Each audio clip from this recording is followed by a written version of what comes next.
তো গাইস, প্রথমে এই বাংলাদেশের পাগলটার ভিডিও দেখে নাও। পাগলটা বলে কি?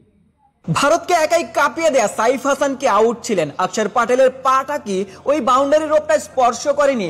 রিপ্লে যেমনটা মনে হয়েছে, ক্যাচ লুফে নেওয়ার সময় সাইফ হাসানের ক্যাচটা লুফে নেওয়ার সময় অক্ষর পাটেলের ওই পাটা বাউন্ডারির রোপটা সামান্যতম যেন একটু স্পর্শ করে গেল। সাইফকে আউট ছিলেন কিনা সেটা কিন্তু বারংবার রিপ্লে দেখা হয়নি। সাইফকে আউট দিয়ে দেয়া হয়েছে। সাইফ থাকলে বাংলাদেশ ম্যাচটা জিততে পারতেন কিনা, 3 ওভারে 50-এর মতো রান লাগতো, সেটি পরের ব্যাপার। তবে সাইফ আউট ছিলেন কিনা সেটি কিন্তু বড় প্রশ্ন ছিল। তবে तो चलिए शुरू करते हैं। ভাই তুই আমার একটা কথা বলতো, বাংলাদেশে সবাই বাংলাদেশ ম্যাচ হারার পরে কি গেলা খাই ভিডিও বানায় নাকি? মাথায় কিছু আছে কি তোদের? গাইস, আপনারাই বলতে পারবেন, যারা যারা কালকে খেলা দেখছেন তারা বলতে পারবেন।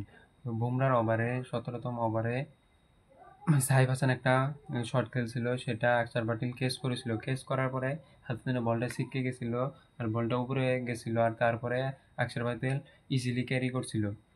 কালকে যারা যারা ম্যাচটা দেখছেন তারা নিশ্চয়ই বলতে পারবেন আকসার পাটিল কীভাবে বলটা কেস করেছে। আর এই পাগলটা কি বলে, মাথায় কিছু আছে না নাই?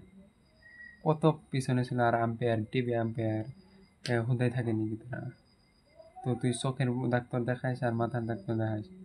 গাইস, ভিডিওটা ভালো লাগলে লাইক কমেন্ট করে দেবেন, আর আমার চ্যানেলটা সাবস্ক্রাইব করে দেবেন। আর যারা যারা ফেসবুক থেকে দেখছেন তারা আমার পেজটা ফলো করবেন।